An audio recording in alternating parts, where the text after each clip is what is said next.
Le Mans. Le Mans. Yeah, that's something that I think is super important for people to realize here is the fact that when you win a race with a dedicated car, it's almost like Michael Jordan wearing Air Jordans.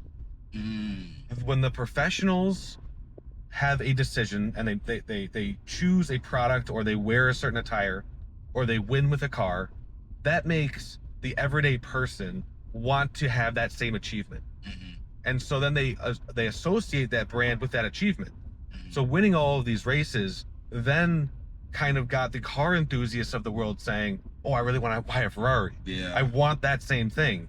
And that's just special, right? Like you see this today with like Porsche.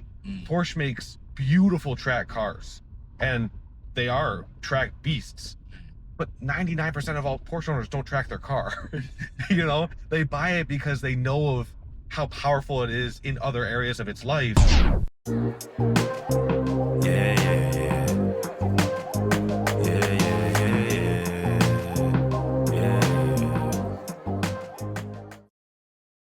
All right, we're back at it. Back at it. What up, y'all? Another week On this Founders Drive. Right. Yes. This week, we got a big deployment out this week, or we will be getting a big deployment out this week with some, I would say, pretty big changes to the Constance platform. Yeah, specifically around the shop.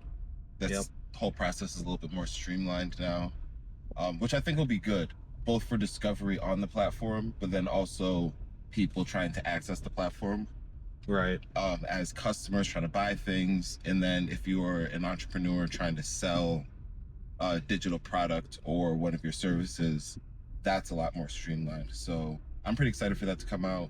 We have bug fixes, which is all about performance, making sure that the experience is better, constantly iterating and getting better.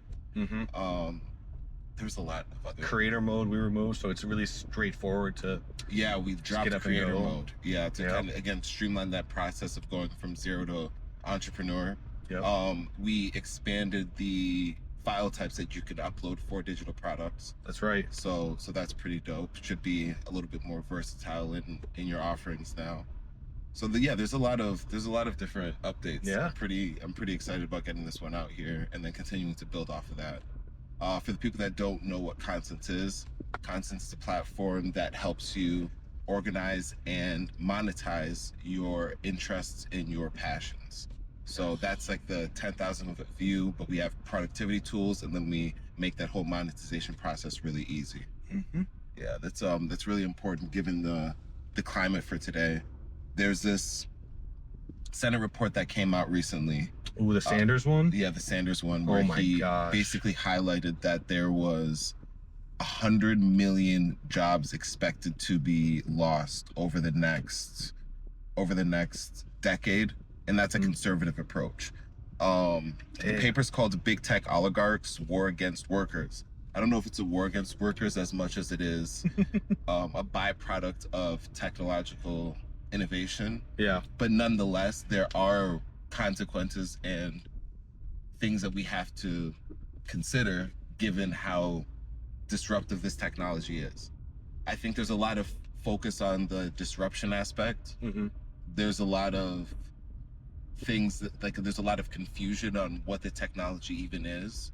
There's a lot of disparity in between what people know, and that's overlooking, and that overshadows, I should say, a lot of the opportunities that this technology presents. And that's where we stand, is that we're trying to orient a lot of us to some of these opportunities that aren't getting talked about as much. Kind of referencing the Sanders video, I think he pointed out the problem very accurately, but he missed out on some more straight line solutions. I think some of the solutions that he said are all regulation based. This is a different conversation, which I'll probably talk about at length in some different other spots, but there's a lot of regulation fixes which I don't think are anywhere close to the approach that we should be taking. hence constants. Exactly. In the sense that we should be exploring different ways of people contributing to society, more productive ways that focus around passion. And I think as we get into this discussion around today's founder, which is Enzo Ferrari, Yes. we're gonna see a lot of passion, a lot of everything that the whole company that we know of today as Ferrari is basically a byproduct of his passion for racing and competing and winning. For winning. And that's something that I think orienting around our passions is like a way that we could really provide some certainty around what is going on in the world today. But I think some key numbers that I just want to throw out here before we actually get in there is the top 20 occupations with the largest estimated job losses in Sanders' report. Yes. It's pretty staggering. So 89% of the jobs for fast food, 89% of jobs in fast food are expected to get replaced. 83% of customer service representatives, 81% of laborers in freight, stock, materials, movers, and hand laborers are expected to get replaced. 62% of retail salespersons, 79% of stockers and order fillers, 59% of cashiers, 66% of office clerk jobs, 47% of general and operations managers, 80% of secretaries and administrative assistants, except legal, medical, and executive, 40% of home health aides, 61% of janitors and cleaners, except maids and homekeeping. 76% of bookkeeping, accounting, and auditing clerks, 53% of heavy and tractor trailer truck drivers, 53% of waitresses and waiters, 47% of truck drivers, 64% of accountants and auditors, 25% of personal care aides, 61% of team assemblers, 54% of software developers. It's 65% of teaching assistants, preschool, elementary, middle school, secondary school teachers, except for special education. So that's a lot of job shifting that's going to be going on over the course of the next decade. And probably, these are probably conservative numbers. I say shifting, I don't know if replaced is the right word either, but there's going to be a reshuffling in how people spend their energy, which is essentially work, how people work. Yes. And I think the job structure that we have today is just not going to look like what it did in the past. If anything, we went through an agricultural revolution. We've gone through an industrial revolution, which I think has been marked over the last 150 years. We're now going through an entrepreneurial revolution.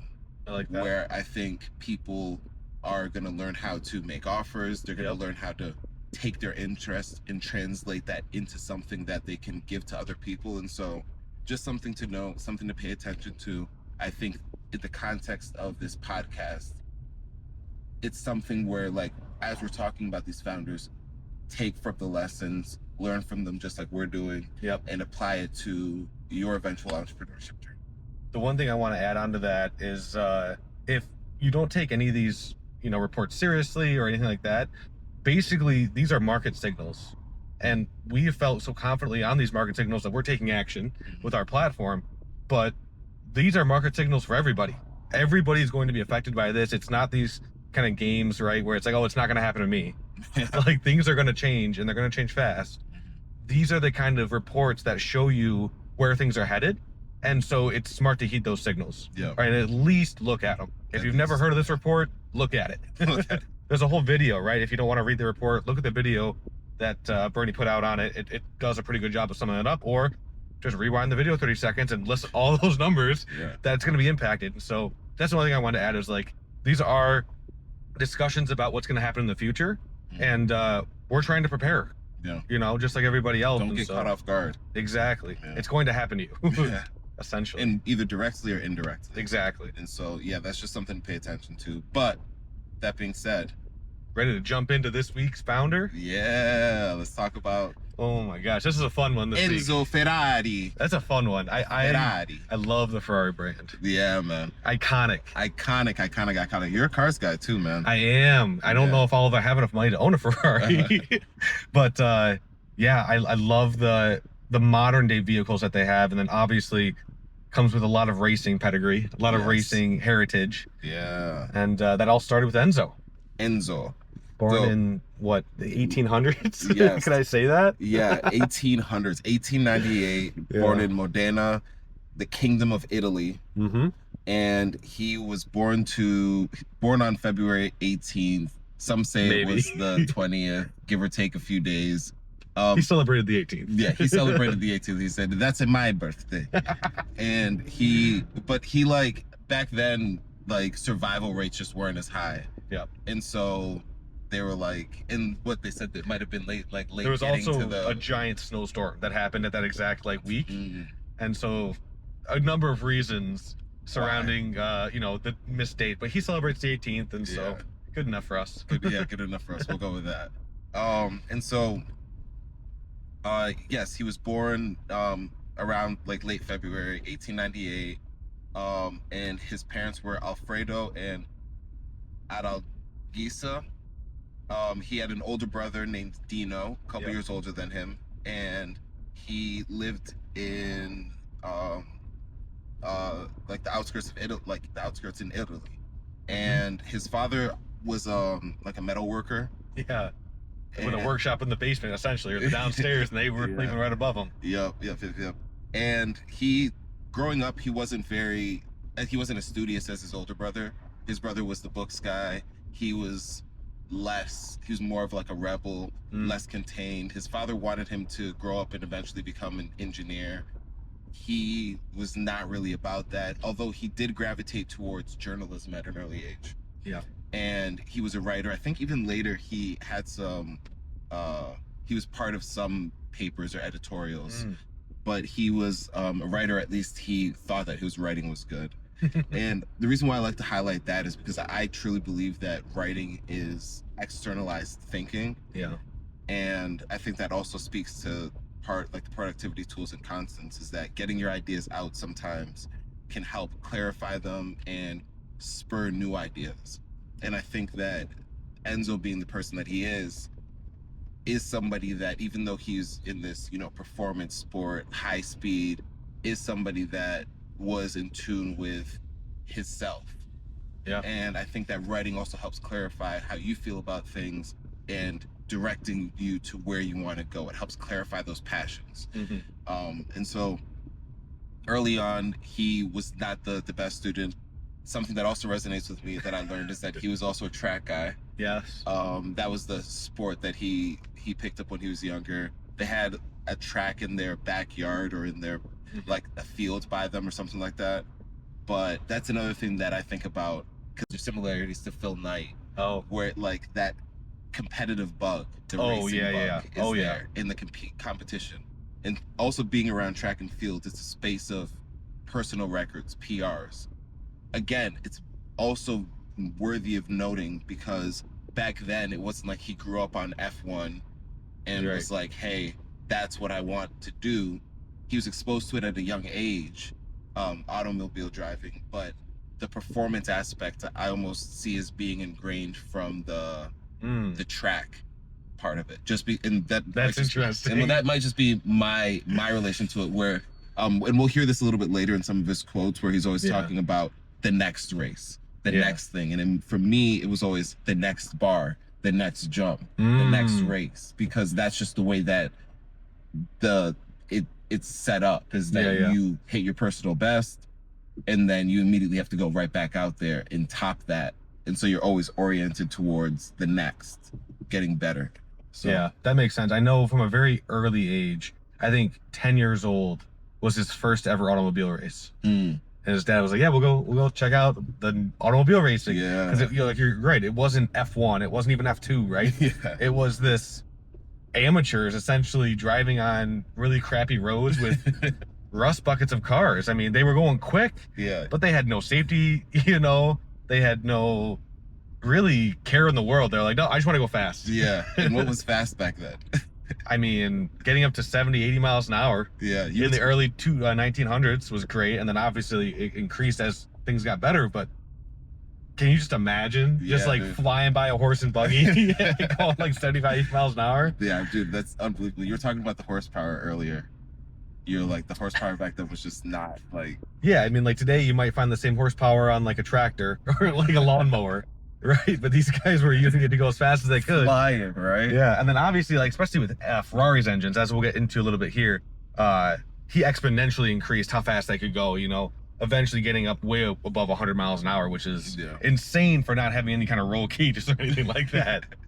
But yeah, 10 years old was the first automobile race. 10 years old, and he fell in love. He liked the like, he just loved the idea of racing pretty early on. And I think he also declared to like a friend, like, that's what I wanted. Yeah. And he knew that pretty early on, that he wanted to be in that world, either directly or indirectly. So he pretty early on, he searched for a job in the car industry, and I think he tried to work at Fiat, but then he got turned down. Yeah. And that kind of came full circle in terms of how the company of Ferrari ended up at the end of his career. Yeah, by then, yeah. But then I think when he was pretty young, he got he was working in the construction, or he was working in the for the war. It was World War I. So pretty early on, he got pulled into that, and because of his experience working with his dad and the construction, metalworking, etc., he ended up they were like, okay, we can find a use for you. And this was World War I. World War I, yeah. Still Italy. Yeah. So still. Yes. Yeah. But, you know, definitely an important part in history, because he actually had to live through both World Wars, which is wild. Yeah, and had two different experiences, I'll say. Yes. In that here. But it's like, so during World War I, he served in the 3rd Mountain Artillery Regiment of the Italian Army. His father, Alfredo, and his brother, Alfredo Jr., also known as Dino, which was the namesake of his son, they both died in 1916, within 12 months, and that kind of rattled him. Yes. Because his father's death, I believe, came first. Like, was kind of unexpected. It was both were from like the flu, but his brother caught that while he was like a pneumonia, I believe,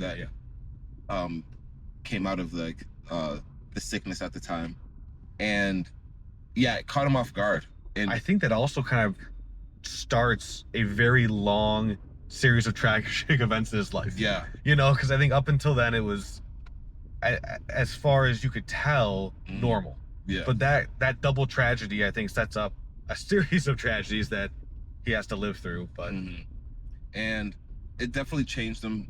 Yeah. And it definitely stuck with him.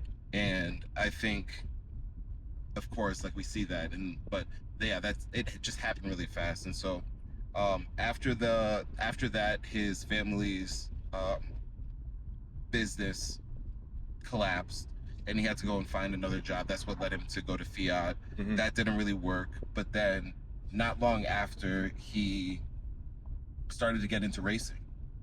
Yeah, he got a job as a driver on a pretty unknown team for, I think, a year, and then was scooped up by Alfa Romeo. Yeah, he had some success. Like, I believe he got like a car, and he finished 4th in his first race. Then he was like, oh, okay. He was like, I'm good at this.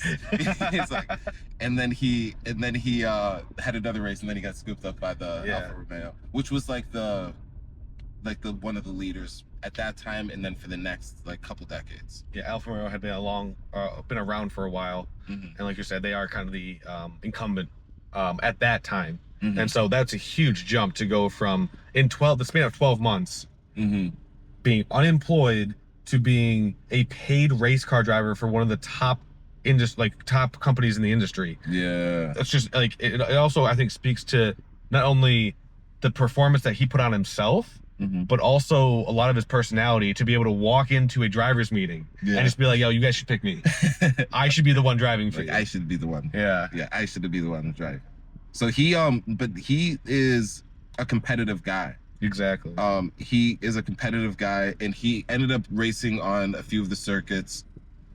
They ended up finding some success on Alfa Romeo. He was never the top guy, Right. which is kind of interesting. There's a lot of parallels with him and Phil Knight, where I'm imagining when Phil Knight was at Oregon, he was on a really fast team and he was running fast miles even back then. Right. But he wasn't the top guy, which was good because it also allowed him to develop his other skills and develop the relationships with his then coach, which ended up becoming his business partner. He ended up, because he wasn't the top guy, Phil Knight, he was the coach was always experimenting in terms of giving him different shoes and things to run in and all that stuff. And you can go back and listen to that. We did that episode a few episodes back. But with Ferrari, it was one of those things where he wasn't the top person. And so there was a time where he had to start thinking, is this something that I want to do all for, like, you know, my career? Is there even a career here? And that eventually led him to get into management. Right, and that's also due to, like I said before, the safety. Well, it just wasn't there in those early days, and obviously the drivers assumed that risk. They still do today, but there's a very large gap between what they had back then and what they have today. And so leaving that driver's seat, I think, also coincided with the birth of his first son. And wanted to be there. There's a couple different things too, like, seemed to push him in that direction. He like, another thing that was pretty obvious is that there was a couple times where he got sidelined, and then when they brought in, after a couple deaths, I believe, they brought in some new drivers, and then they got the start. I'm not the biggest, you know, F1 guy, clearly, but these people got the start, and he ended up having to do like pit work. And he but the main reason why I bring that up is not to talk about the specifics there, but more about how something that I took away is how he was always willing to do a job that needed to be done, even if it wasn't what he wanted to do. That's interesting. And so whenever he took those other jobs, he was doing it to the best of his ability. And that's something that I think can be applied to, like, us and anything, where it's like, okay, if I have to go and do janitorial work because I want my restaurant to look clean, do it. If I have to go and do some, like, annoying, what's an annoying job in tech that nobody, some QA stuff, and like some testing, although we know people that love doing that. But like, as an engineer, software engineer, I don't really like doing that, but if I have to, I do that. That's like, exactly, you're like, but it's like, you I guess I'll do it. You guess will do it. And it's like, you do it to like the best of your ability, because it's like in service of like what needs to get done. So that was something that I took away from that. But all accounts, he ended up moving more into management. At the same time, though, he was also like running some dealerships. He had a couple Alfa Romeo dealerships with his partnership with Alfa Romeo that gave him what he thought, I think, was a distinct advantage in terms of being able to also consult the car brand on what they needed to make adjustments to and stuff like that. But I think he ran a couple Alfa Romeo dealerships. I think it was during this period. And that's also dope too, because it's like he gets a lot of his savvy, I think, from the business side, from like actually getting into the organizational aspect of like selling cars. He is famous for saying that he doesn't really like selling cars. He likes to race cars. And the selling cars is really just a means to an end. You know, I think he said, I build and sell engines. The cars are just there for free because something has to hold the engine. He was obsessed with the engine aspect of it. But the thing is like he was also good at selling and marketing, at least the brand of Ferrari. Although he might not have been the best operational person, in terms of creating the desire for wanting to be associated with the brand, is something that he was good at. I think that also talks to his fact that he was able to walk into Alfa Romeo at this time, where, you know, as he was a beginning driver, and just say, "Oh, I'm only a year in. Give me the seat." Like, I think that's a little bit about marketing himself and making sure that he knows what the other side wants, so that he can get his desired outcome.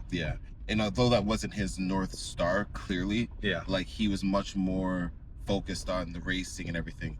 He was still better at it than other people. It's like the average NBA player might not be a 3-point shooter, like a great 3-point shooter when you look at their metrics, but they are light years ahead of the average person, right? Yeah. And so it's like 100%. that's another thing to keep in perspective is like when he talks about that. But yeah, like that's clear. He's clearly all about his engines. Yes. There's this story, and we'll kind of touch on this in a little bit, but when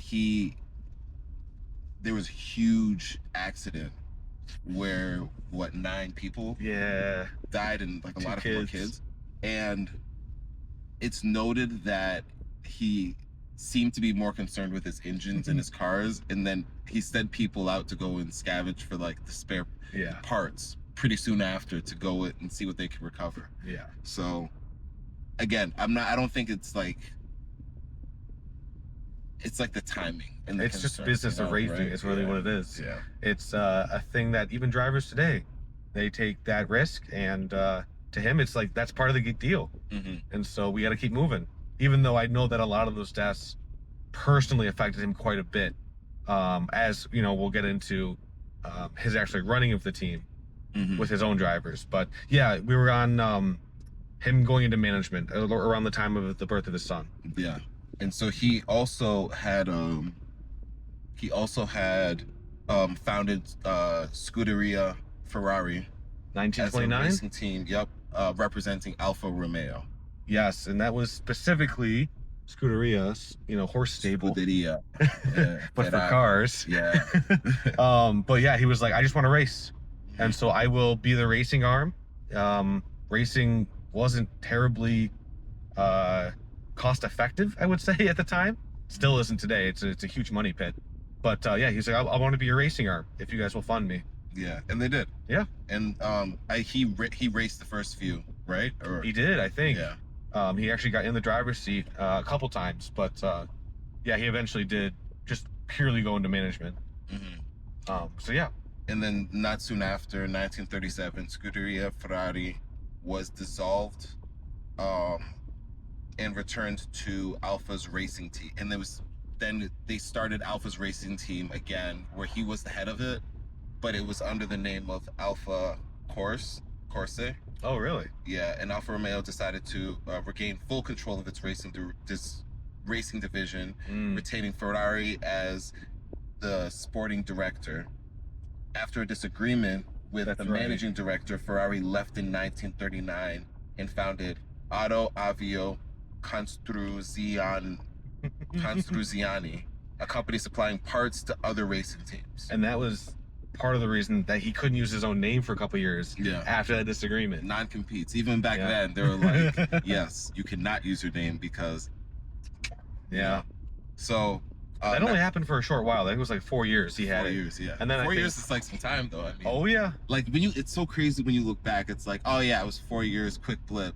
But when you're living through 4 years, you're like, damn. Especially, when that kind of thing is taken away from you. Yeah. That could be a long time. Yeah, exactly. Yeah.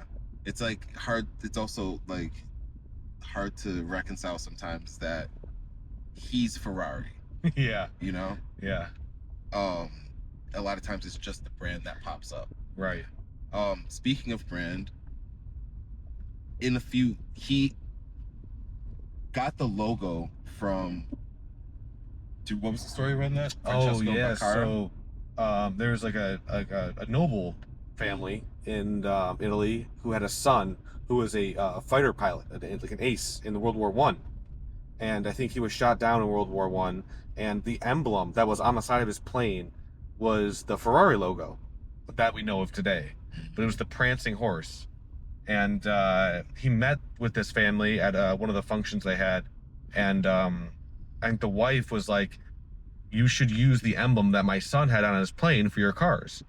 And he put it on a couple of his racing cars, but eventually became the symbol, the logo of the company that he would eventually completely own after this little hiatus of not being able to use his name. Yeah. It's amazing how these iconic logos come about. Again, it might just be because we were talking about Phil Knight earlier. That was a good one too. But I'm just thinking about the swoosh and how that came about. Yeah. You paid $35 for it. Yeah. And even still, it's like, I don't really know. But even with the Prancing Horse, I don't think it was, like you said, it wasn't used right away for the company logo. Right. He used it on a couple racers first. Yeah. And then eventually became the thing that we know today, which is iconic. Oh yeah, and it's beautiful. Oh my gosh. Yeah. So kind of fast forwarding a little bit. We had World War II right after that. Yeah, and he had left from. So it goes after a disagreement. He left in 1939. Founded that. Although a contract clause restricted him from racing or designing cars for 4 years and using his name, he managed to manufacture 2 cars for the 1940 Miglia, and they were driven by Alberto Ascari, which is a name that usually comes up, and Rangoni. 1939, around the war, he had to. They used his factories for World War II. Yes. I think I've heard a couple of stories on this. I'm not sure. Go ahead. I'm not sure what to believe 100%. Okay. Obviously, in the Second World War, Italy was the Axis powers. Yeah. And so Mussolini was the fascist government leader at the time, and I think there was some fear that in the place where his factories were, there was going to be bombings. The Allies were going to come and bomb the factories, and so there was that fear. But then I also think he had a really good location for the Axis powers, and so like we'd love to use this location to manufacture war supplies. And so he's like, that's fine. I'll move 10 or 15 miles away to a little smaller town and continue my operation there. So yeah, probably a mix of all of those. Yeah. Leading to the point where he was just like, yeah, I'm gonna leave. Yeah. And they actually did end up getting bombed. Yeah. During that time, but yeah, he did eventually. He did leave and then come back. During the war. And yeah, so then there was a couple different stories where he run into Mussolini, and I guess that kind of comes with like the notoriety that he had, because even before then he was like a pretty well-known person because of his accomplishments racing and his affiliations with Alfa Romeo and just other brands, and then his personality, etc. And so he was a pretty known figure, and he had come into a lot of contact with other notable figures from the region. Which, again, were fascists at the time, but I don't know if he shared all of those beliefs, so I don't want to pin him on that. So, in 1946 is when he, like after the war, is when he started to, reorient back into his passions in racing. And 1947 is when they officially started Ferrari, the company. That's like what's recognized. But before then, he started, assembling his team. Colombo.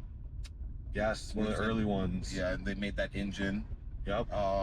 And he says an engineer on hiatus from Alfa Romeo was tasked with designing a new Ferrari engine from the ground up. Enzo specified that it would follow a V12 configuration. This was both because the design could be applied to both sports cars and Grand Prix racing with minimal modification, and because he was personally impressed by the V12 designs of Auto Union, Galagi, Packard, and Alfa Romeo. He got pushback on a lot of that too, but he was very steadfast, like, this is what I want. This V12 design. And that's insane. V12? Yeah. I mean, obviously with the, the environmental impact and stuff like that. Well, I mean, we have cars that have 3 cylinders, and it's like, dog. He was like, yeah, V12. Put a V12 in. Like, I love that. We love V12s. He was passionate about that. He said he recalled thinking about the layout as early as 1925, and he considered their sound to be the Italian interpretation of refined engineering. Resulting engine, commonly called the Colombo engine, after its designer was highly versatile, it would be used in various Ferrari models until 1988. By that point, having tripled its displacement and nearly quadrupled its power output. Later that year, he also met with Luigi Chinetti that year, who convinced him of the potential value of selling cars in the United States. He agreed, and they started shipping out cars as early as 1949. Wasn't that many, though? He did not build that many. No.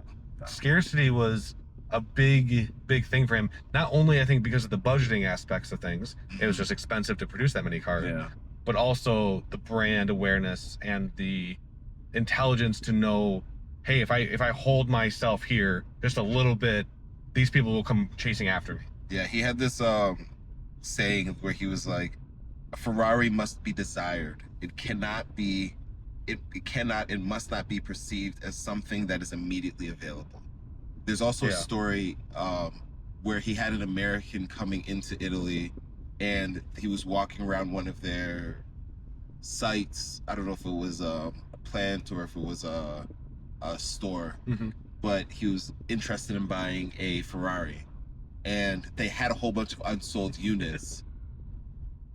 And he told the guy that, yeah, I mean, we're sold out. We can put you on a waiting list. You can wait.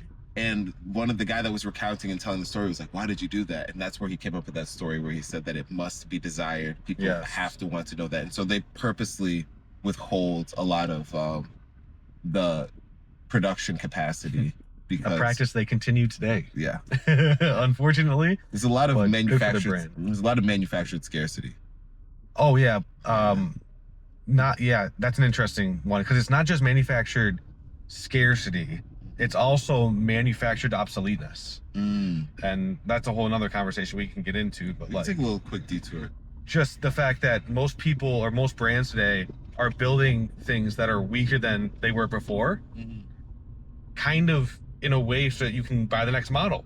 They're making it unrepairable so that, you know, you have to kind of get the upgrade. It's the kind of thing that I don't think Ferrari does, but other car manufacturers are producing crappier cars because they're kind of planning for them to go obsolete so they can make more money. Not just car manufacturers, there's other people that do this. Well, I know, like, in the diamond world, they completely control the market there. Oh, yeah, De Beers and everything. Like, there's no scarcity of diamonds. Yeah, right. But everyone believes there is because of the successful marketing that's happened. Yeah, well, they're our girl's best friend. Again, another successful marketing campaign. Yeah, and then there's also the you said manufactured obsoleteness. I was thinking about how, like, they stopped production of a model. Like, I was looking, I saw like the Enzo Ferrari wasn't the car. Oh, that was after he died. Yeah, but was only out for a few years where they're producing that, and then after that, it's like, okay, we're not doing that anymore. It's a multiple million-dollar car today. Yeah, but it's like there's not a lot out there, and then on top of that, they stop and like, we're not producing that anymore. I don't know the story behind that, but it does seem to fit into that lane of manufactured obsoleteness. Yeah, less on the obsolete, more on the scarcity of just like, we're gonna plan for this. Yeah. Which is I like that aspect. All the cars that I have a little bit of uniqueness to them because of the fact that they're either limited runs and or just a lower production car. Like even this one is a lower production car with a manual gearbox. So yeah, that's intriguing, especially the fact that you're like, I like that aspect of it, because that's, I think, a common thing with people, right? It's like people like that exclusivity and the story behind that, and being able to provide that for somebody is part of the product. 100%. Yeah. Okay, so moving forward a little bit, at the end of the war, decided to start making KK. The first Ferrari sports car using the Colombo engine was the 125S. The 125S. There's 2 in the world right now. 2 in the world. There's 1 in a museum vault, and I believe there's 1 in a private collection, but I could be wrong. Insane, just insane that they've survived since 1949. And it goes purpose built for sports car racing. It achieved the company's first victory in the 1947 Grand Prix of Rome. Yes, 1947. 1940. Yeah, that's what I have. That's wild. Yeah. It's been so long for that car. And then we go 1949. Ferrari vehicles were shipped to the United States, becoming one of the automaker's primary markets. In 1953, Enzo, having grown tired of small-scale sales, hoped to expand and standardize the production of his road cars. Yeah, we get into the 50s. They had a lot of racing success in the 50s. They did. Yeah, they did. And that one's really interesting because, let me see what I have right here. So in the 1950s, the successful sale, it's really interesting because, and this is why I think focusing on the racing aspect of it is really important, because the successful sale of these cars hinged on Ferrari's ability to win races. Yes. And Ferrari won many early on. Within just a few months, Ferrari had scored so many victories that it seemed like they had always been involved in racing. In 1952, Ferrari won its first Formula One season. filling the vacuum left by Alfa Romeo's departure from the series. And by 1957, just 10 years after beginning to race and founding the company, Ferrari had taken home 3 Formula One World Championships, 3 World Sports Car Championships, 7 victories in the Mille Miglia, and 2 victories of the 24 Hours of Le Mans. Le Mans. Le Mans. Yeah, that's something that I think is super important for people to realize here is the fact that when you win a race with a dedicated car, it's almost like Michael Jordan wearing Air Jordans. When the professionals have a decision and they choose a product, or they wear a certain attire, or they win with a car, that makes the everyday person want to have that same achievement. And so then they associate that brand with that achievement. So winning all of these races then kind of got the car enthusiasts of the world saying, oh, I really want to buy a Ferrari. Yeah. I want that same thing. And that's just special, right? Like you see this today with like Porsche. Porsche makes beautiful track cars, and they are track beasts. But 99% of all Porsche owners don't track their car. You know, they buy it because they know of how powerful it is in other areas of its life, even though they might never experience that. Yeah. And so with Ferrari, it's the same thing. When you start seeing, hey, Ferrari had back-to-back wins, and I think it was 53, 54, so around there, right? You start getting these enthusiast pop-ups that are like, oh shit, we all want to see Ferraris in our garages. Yeah, no, that's a huge point, because they didn't spend a lot of money on advertising. Almost and that's zero. Pretty known. But yes, still they don't. But they spent a lot of money on marketing, racing, via racing. Yes, via racing, because and I think this is important to separate, where it's advertising, I think, is paid distribution of a message. Sure. Marketing is interacting with your potential market. And I think when the best form, especially of interacting with the market back then, was through racing. He had a very defined niche, which was fast, like sports car racing. And it created that allure and that mystique. There's a scene in the movie Ferrari with Adam Driver. I watched a little bit of it, where he's talking to one of the guys, and he's like, and when we win, I want you taking a picture of my car. He's like, I don't want any women in there. I don't want anything distracting from it. The car is a star. Only focus on that. And so that's, I think, one of those things where it's like you create that strong association. We talked about this before. Branding is the story that you tell about that association. And so you have to have a strong association there, and then create give the source material so somebody can go and tell these captivating stories. If you want to drive fast, you got to drive a Ferrari. You know, 100%. Because they win. That's what the racers actually use. If you want to jump high, you gotta get those Nikes, those Jordans. And yeah, the power of branding is huge, and it also helps that he was a like a racer. Knowing that from the inside out certainly helps. And so I think in the 50s, wildly successful, but then at the end of the 50s, I think at 59 is when they had one of the worst crashes with an automobile, in a Ferrari automobile, I want to say, at the Mille Miglia race. And that one was so catastrophic. I think he was charged with manslaughter. I have a little excerpt here that I can go in. That was in 59, I believe. Yeah, it goes, some things surrounding Ferrari's racing program were less than savory. In the second half of the 1950s, Scuderia Ferrari would witness a string of fatal crashes. Alberto Ascari was killed behind the wheel of a Ferrari in 1955. And then a whole bunch of other parts of the team. And then it goes, the public was especially roused by Portago's death at 1957, which we were talking about. I don't know if it was Portago's, but which accompanied a disaster that killed 9 spectators, 5 of them children. Prosecutors surrounded Ferrari's factory, and Enzo was called to stand trial for manslaughter. The court soon acquitted him, as the race's high spectator count and lack of crowd control made it highly unsafe.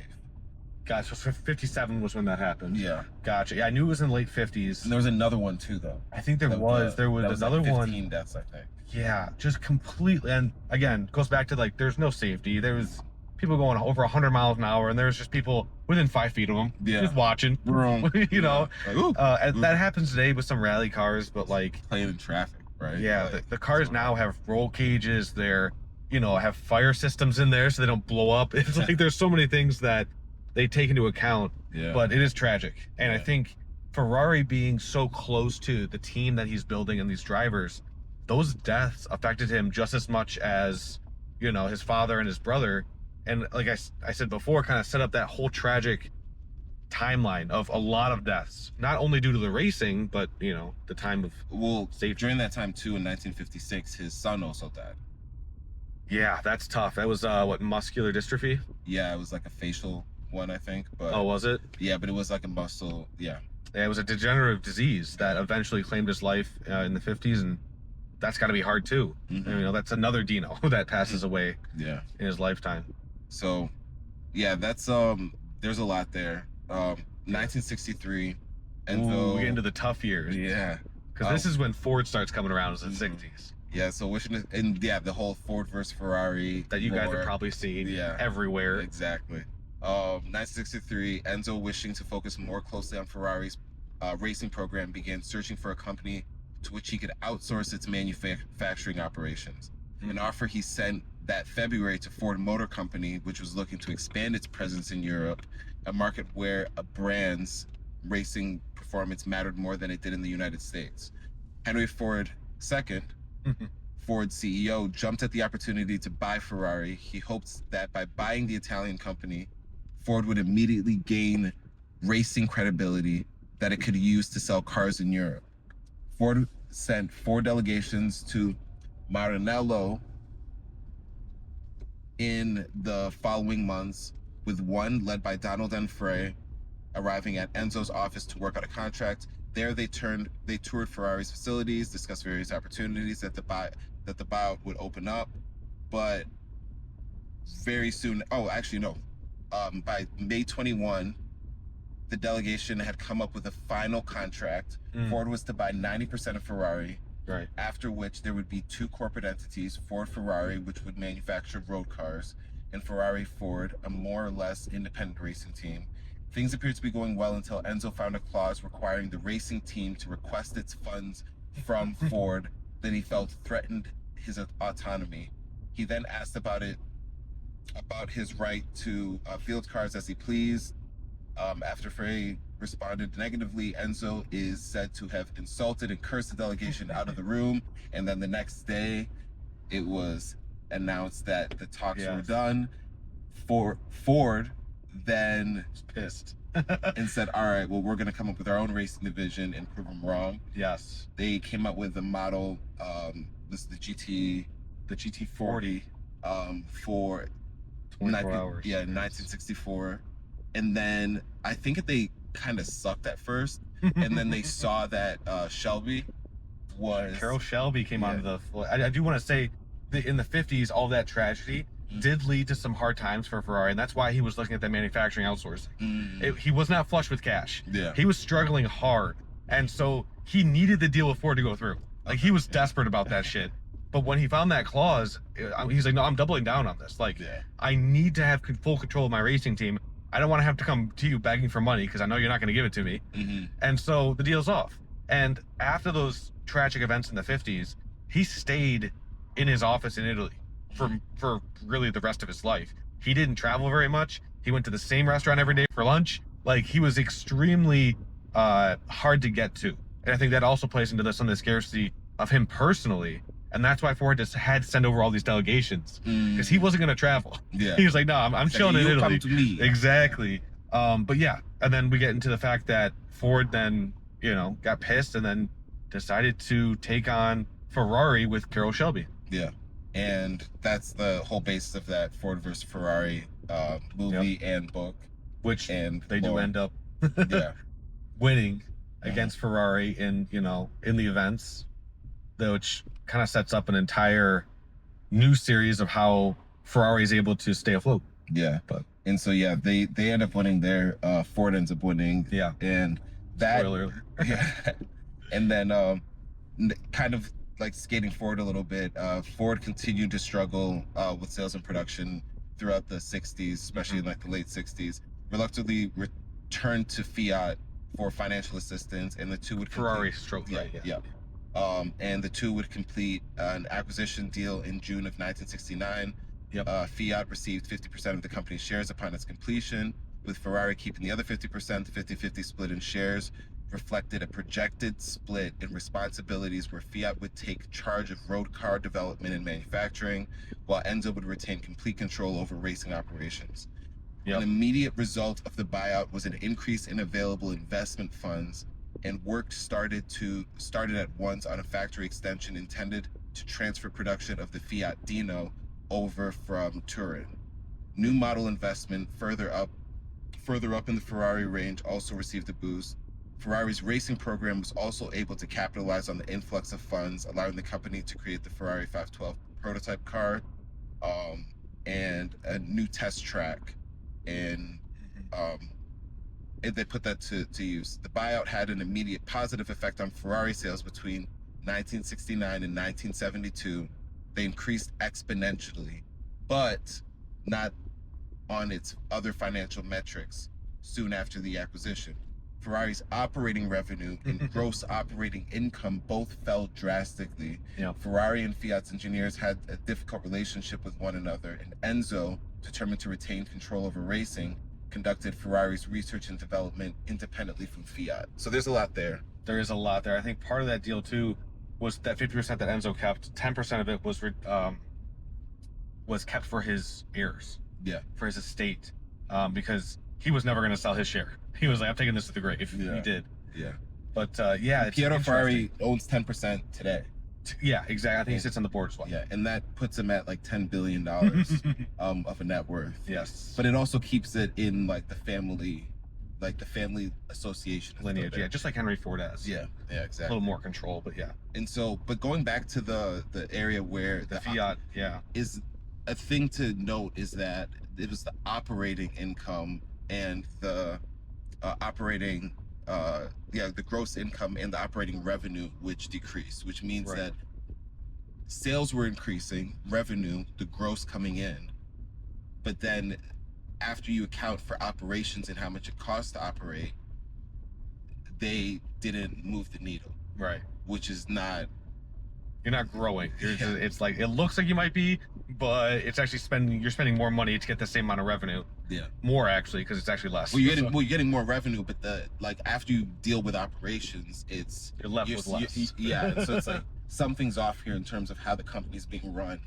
And I think like it kind of highlights that for as magnanimous and as big and as impactful as he was as a entrepreneur, founder, eraser, engineer, all these things, there was like they left a lot on the table. I don't think they maximized what they could have done, even in the niche that they were in. And I think that's highlighted by how the company really started to take off after his passing. Yeah, and we're talking in the 70s, which is getting up in his life. I mean, born in the 1800s. I mean, so yeah, I mean, he certainly had. I mean, it's crazy to think about where they're at now. I mean, there's a Ferrari theme park in Abu Dhabi. I did not know that. That's crazy. It's like he would never have done that. I think partially the reason I think we both feel like he left a lot of it on the table was because he just wasn't that invested in like chasing that money. He was really just interested in racing. Yeah. He was like, if I can, because he excelled at that part of it, and that was obvious. The other stuff was like, I can find somebody else to run this, and like you said, after he passed, the company did find an excellent operations manager to really take it to where it's at today.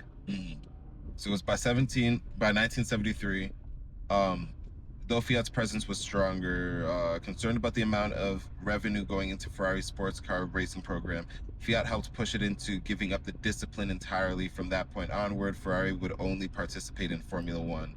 And so they started to corporate strong arm them because it was looking like a drain. Yep, and it was. The racing is still a drain. Yeah. And then it goes... Many teams. It's like, to me, it's like one of those things where it's like, it's a marketing expense if done right.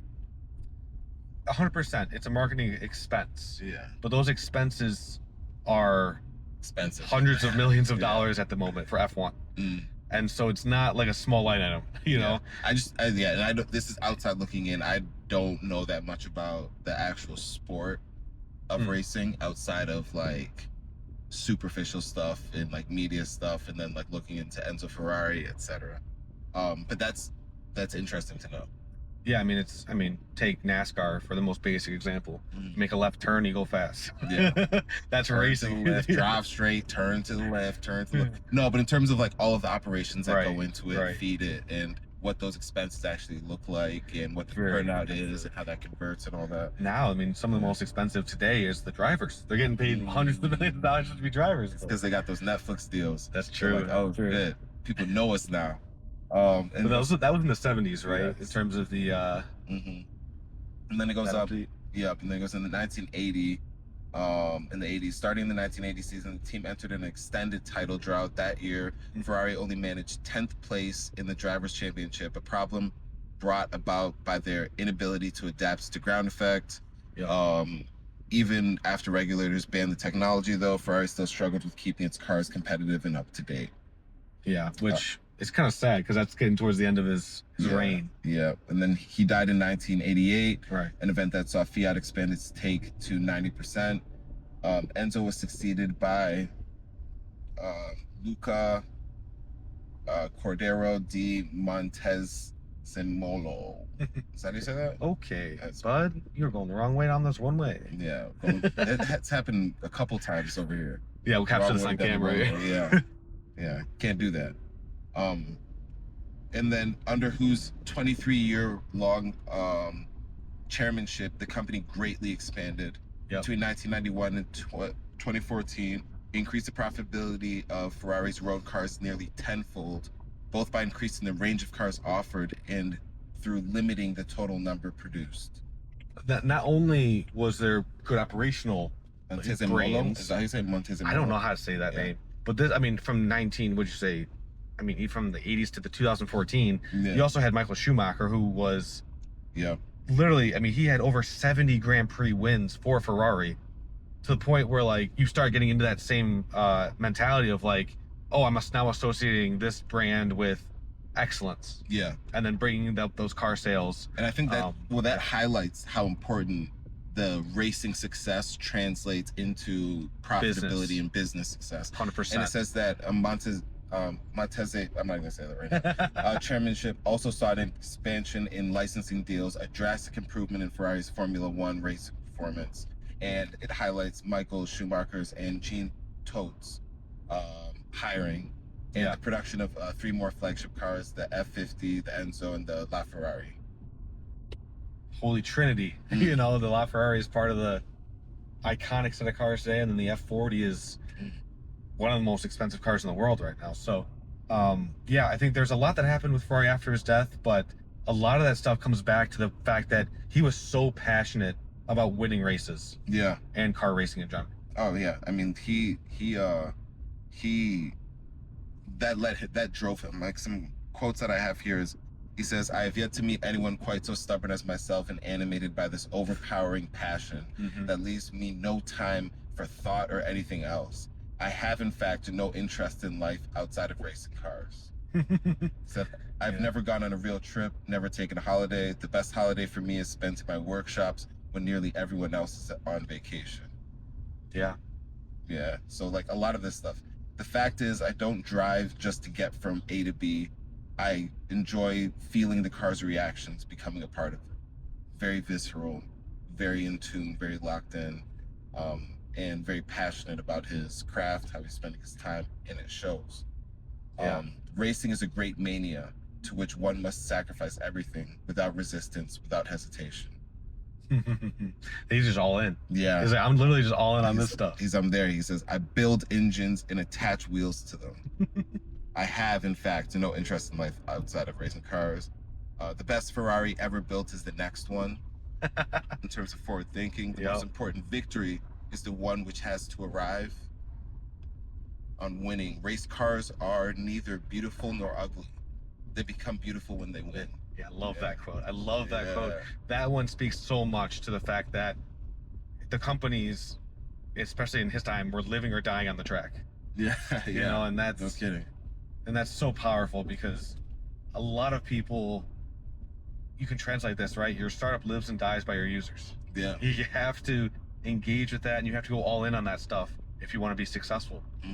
And it shows how success can change the way a thing looks. Yes. Change the perception of something. And winning does answer a lot of problems. It does. I mean, you solve a lot of know how many companies were out there that most people are like, that'll never work. Yeah. That'll never work. And then they start winning. It's like, oh yeah, of course they will. Yeah. Hindsight's 2020, right? Winning makes things beautiful. Winning makes things beautiful. What's behind you doesn't matter. Second is the first of the losers. Second is the first. That's a classic one. Yeah, that's a classic. I wonder who's the first person who said that. That's attributed to quite a few people I know. Yeah. But that's a classic one. Yeah. I gave my drivers 3 things: a sense of optimism, a creative environment, and the ultimate motivator, competition. By competing with each other in-house, we wound up beating the rivals. There were a couple of stories of him pitting drivers against each other. Again, it's a competitive environment. Yeah. So I don't think that doesn't happen now in any professional sporting arenas. Any good arena has competition, even internally on the same team. Yeah. Well, I remember just when I was competing in track at the collegiate level, actually at every level, it's like there was always a threat of competing against each other. Yes. We were always competing against each other, and the better the team, I think that's just more prevalent. And then you go out into actual competition and you're like, this is easy, this is light.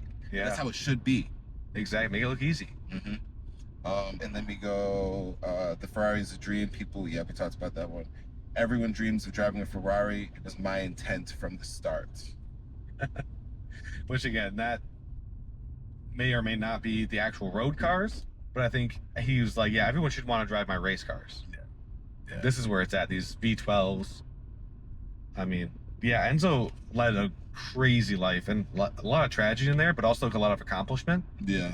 And we kept it kind of like light on him because he is also a dick in a lot of ways. And but I think like he would also be completely comfortable with that, because I think that happens when you prioritize certain things. Even if you're not an asshole to people, it comes off that way. Your priorities are different. Yeah, exactly. And I think he's one of those people that's unabashedly like, I'm locked in on creating the best vehicle come hell or high water. So whether you agree with that or not, it's just it comes with the man that we know to be Ferrari and what he accomplished. So yeah, that was great. And then wow, we spent a lot of time on Ferrari. Yeah, we did. That was fun. Fun. I'm super passionate about some of these car founders. It's kind of one of my interests too. So yeah, we're gonna have more too, I think. Yeah, Henry Ford around the corner. Ooh, we'll be able to come back to some of these. Yeah. And so very different approach. Like, and we're also from Detroit, so going into Henry Ford is going to be really, really intriguing.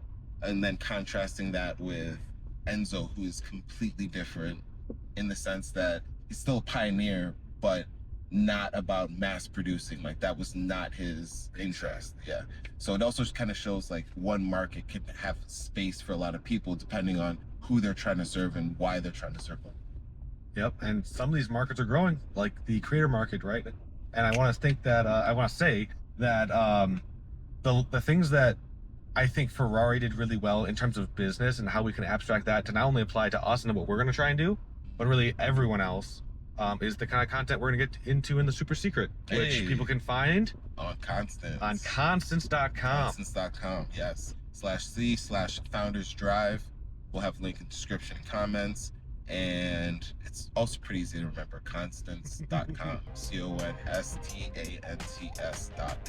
That's right. Cool. See you next time. Peace.